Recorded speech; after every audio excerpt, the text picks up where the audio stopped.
वफाकी हुकूमत कशीदा इलाक़ों के कानून नाफिज करने वाले इदारों या वहाँ की मकामी हुकूमत को मुख्तलिफ शोबों में मदद दे सकती है।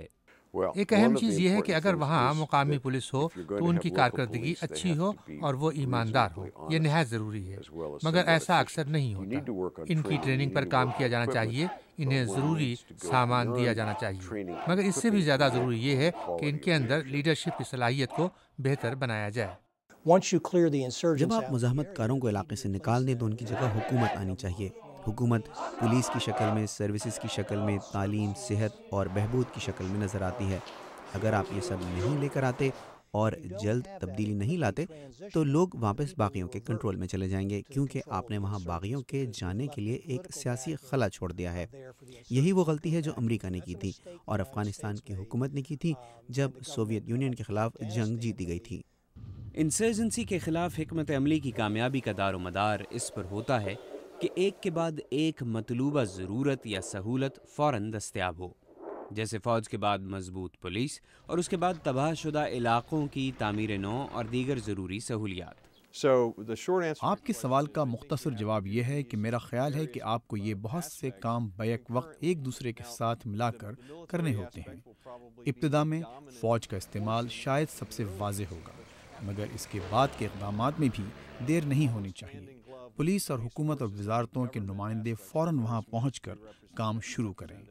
वफाकी हुकूमत के मुकाबले में इलाके की मकामी हुकूमत ज़्यादा बेहतर तौर पर आबादी के मसाइल को समझ सकती है, क्योंकि वफाक को मकामी आबादी के मसाइल के बारे में उतनी अच्छी तरह आगाही नहीं होती।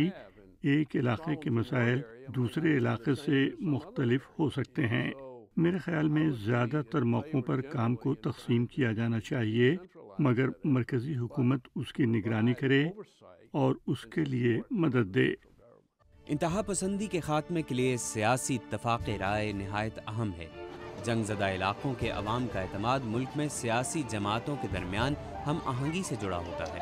दहशतगर्दी और शिद्दत पसंदों से डरे अवाम उनके ख़िलाफ़ खड़े होने से पहले ये देखते हैं कि क्या मुल्क की सियासी क़यादत अपनी पॉलिसी पर कायम रहेगी। अगर आप मुल्की या आलमी सतह पर इख्तिलाफ़ राय की बात करें तो इसे दो तरह से देखा जा सकता है। एक ये जो ज़्यादा तस्वुराती लगता है, वो ये है कि इख्तिलाफ़ राय मजबूत जमहूरियत की निशानी है, जिसे सियासी क़यादत में सैर हासिल बहस के दौर पर देखा जाना चाहिए। लेकिन अगर ये इख्तिलाफ़ इतना सख्त है कि इसकी वजह से हुकूमत किसी फ़ैसले पर ना पहुँच पाए और बर वक्त इक़दामात ना किए जा सकें तो ये नुकसानदेह बन जाएगा। मगरबी मीडिया अक्सर पाकिस्तानी क़यादत पर यह इल्ज़ाम लगाता है कि वो पाकिस्तानी तालिबान के ख़िलाफ़ तो इक़दामात कर रहे हैं, मगर अफ़गान तालिबान से अपना ताल्लुक़ ख़त्म नहीं करना चाहते। बाज़ माहिरीन का कहना है कि अफ़गान तालिबान पाकिस्तान में मौजूद इंतहा पसंद ग्रोहों के लिए रोल मॉडल बन चुके हैं। मेरा ख्याल है कि इनमें गहरे रवाबित है। अफ़गानिस्तान में बहुत से मुसल्लह ग्रोह लड़ रहे हैं। वहाँ तालिबान है, हक्कानी ग्रुप है, हिकमत यार ग्रुप है, जो एक ही मकसद के लिए लड़ रहे हैं, मगर इनकी अपनी अपनी लीडरशिप है और अपने अज़ाइम हैं।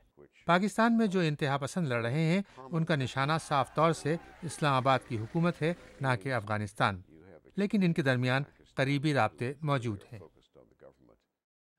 मेरा ख्याल है कि दोनों इतराफ़ का एक दूसरे पर असर व रसूख है और उनमें तफरीक भी है।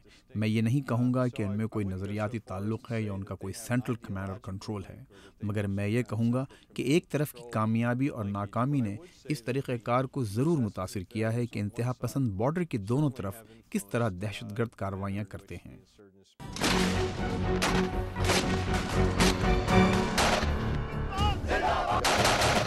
काउंटर इंसर्जेंसी वॉरफेयर में अस्करी कार्रवाई सिर्फ इब्तदाई एक्शन होता है, जिसके बाद मुआशी और समाजी शोबों को मजबूत करने की ज़रूरत होती है। पाकिस्तान के कबायली और नीम कबायली इलाकों में तालीम और सेहत के शोबे बहुत कमज़ोर हैं। मुबस्सरीन के मुताबिक समाजी शोबों में तरक्याती काम शुरू करने में देर करके पाकिस्तान वही गलती न कर रहा हो जो नेटो और अमेरिका ने अफ़गानिस्तान में की। अफ़गानिस्तान में भी यही सूरत हाल है कि रिकन्स्ट्रक्शन नहीं हो सकी, रिहेबिलिटेशन नहीं हो सकी, लेकिन अस्करी तौर पे पिछले कुछ महीनों से बहुत अच्छी कार्रवाइयाँ हुई हैं। तो असल चीज़ जो है ना वो मुआशी, सियासी और समाजी जो एलिमेंट्स हैं काउंटर इंसर्जेंसी वॉरफेयर के, जब वो इफ़ेक्टिवली एक्सरसाइज होना शुरू होंगे तब हम कह सकते हैं कि کہ جو ہم نے عسکری لیول پہ اچیو کیا ہے وہ ہم ہر لحاظ سے دوسرے لیولز کے اوپر بھی اچیو کر سکتے ہیں۔ دیگر سطحوں پر کام کرنے کے لیے حکومت پاکستان اور امدادی ادارے عالمی برادری پر یہ واضح کر چکے ہیں کہ سورش زدہ علاقوں کے لوگوں کی دیکھ بھال اور بحالی کے لیے فنڈز جلد از جلد مہیا کیے جائیں جن کا وعدہ کیا گیا ہے۔ مناسب فنڈز نہ ہونے کے باعث حکومت کی مشکلات مقامی آبادی میں مایوسی پیدا کر سکتی ہیں۔ پھر وہ لوگ طالبان کی طرف دیکھنا چاہیں گے اور دیکھیں گے، اس کی وجہ کہ طالبان کے وسائل میں کمی نہیں آ رہی ہے، ان کو پیسہ بھی آ رہا ہے، ان کو اسلحہ بھی آ رہی ہے، ان کو کمیونیکیشن کے وہ مہارت اور وہ چیزیں آ رہی ہیں جو ہمارے پاس فرنٹیئر کانسٹیبلی فرنٹیئر کور کے پاس نہیں، جو ہماری پولیس کے پاس نہیں ہیں۔ میرے خیال میں لانگ ٹرم میں یہ نہیں ہو سکے گا اور پاپولیشن بہت جلدی بیزار ہوگی اور جو دہشت گرد ہیں وہ بہت جلدی واپس بھی آ سکتے ہیں اور پاپولیشن کو پریشر کر سکتے ہیں کہ ہماری مدد کرو، ہم کو پناہ دو، اور وہ پھر سے جنگ چھڑ سکتی ہے۔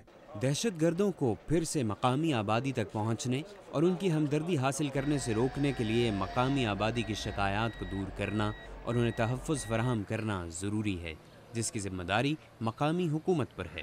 اعتماد، پبلک کی جو اعتماد ہے وہ بنے گا ایک سول ایڈمنسٹریشن کے ساتھ۔ اگر آپ دیکھیں پاکستان میں جو فوج نے سوات یا فاٹا میں علاقوں کو کلیئر کیا ہے، ادھر ابھی تک سول ایڈمنسٹریشن نہیں آ رہا ہے۔ فوج جو ہے وہ سارے ریفیوجیز، ڈیولپمنٹ، روڈ بلڈنگ، سارا کچھ وہ خود سنبھال رہی ہے۔ جو ریفارمز یہاں پہ چاہیے اکنامک یا پولیٹیکل، وہ کانسٹیٹیوشنل آپ وہ لے کے آئیں تیزی سے، کیونکہ یہ جو اسپیس آپ کو ملی ہے یہ بہت لمیٹڈ ہو سکتی ہے۔ اب امریکہ یہ بھی کر سکتا ہے، ہمیں ٹریڈ چاہیے، پاکستان کے پروڈکٹس پہ کیوں سینکشن ہے؟